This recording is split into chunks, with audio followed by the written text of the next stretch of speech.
السلام علیکم۔ Info stories میں آپ کو خوش آمدید۔ انسان کی زندگی میں اتار چڑھاؤ آتے رہتے ہیں۔ اچھی اور بری تقدیر پر ایمان رکھنا مسلمان کے لیے ضروری ہے۔ اللہ تعالیٰ نے جہاں انسان کی دنیا میں آزمائش کے لیے اس کے سامنے کئی امتحانات رکھے، وہیں ان امتحانات سے سرخرو ہونے کا طریقہ بھی بتایا۔ بیماری ہو یا کوئی اور مسئلہ، اللہ تعالیٰ نے اپنے بندوں کی رہنمائی فرمائی۔ حدیث شریف میں آتا ہے کہ اللہ نے دنیا میں کوئی ایسا مرض نہیں اتارا جس کا علاج نہ اس کے ساتھ پیدا فرمایا ہو، سوائے مرض الموت کے ہر مرض کی شفا رکھ دی گئی ہے۔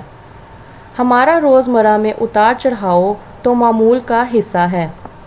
معاشی پریشانیاں بھی دراصل اللہ تعالیٰ کی طرف سے بندے کو آزمانے کا سبب ہیں، تاکہ بندہ اللہ کی ہر حالت میں شکر گزاری کا عادی ہو اور اچھے اور برے دونوں حالات کو رب کی طرف سے سمجھ کر شکر ادا کرے۔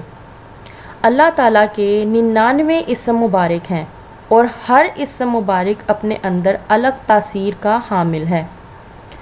اسم مبارکہ کے وظائف جہاں روحانی معاملات میں مددگار ثابت ہوتے ہیں، وہیں دنیاوی مشکلات سے بھی چھٹکارا دلانے کا باعث ہیں۔ گھریلو اور کاروباری زندگی میں اتار چڑھاؤ آنے کی صورت میں نماز عشاء کے بعد اول و آخر درود شریف کے ساتھ 303 بار یا مجیب یا وہاب پڑھیں اور بعد از تسبیح اسم مبارکہ اللہ سے نہایت خلوص اور درمندانہ انداز میں اپنی مشکلات دور اور حاجات پوری ہونے کی دعا کریں۔ انشاءاللہ آپ کی دعا اللہ تعالیٰ کے ہاں مقبول ٹھہرے گی۔ وظیفے کے لیے ہی نماز نہ پڑھیں بلکہ پنجگانہ نماز کو اپنی عادت بنائیں۔ حضرت علی رضی اللہ تعالیٰ عنہ کا قول مبارک ہے کہ جب میری خواہش ہوتی ہے کہ میں اپنے رب سے گفتگو کروں تو میں نماز پڑھتا ہوں، اور جب میری یہ خواہش ہوتی ہے کہ میرا رب مجھ سے گفتگو فرمائے تو میں تب بھی نماز پڑھتا ہوں۔ اس ویڈیو کو زیادہ سے زیادہ شیئر کریں۔ شکریہ۔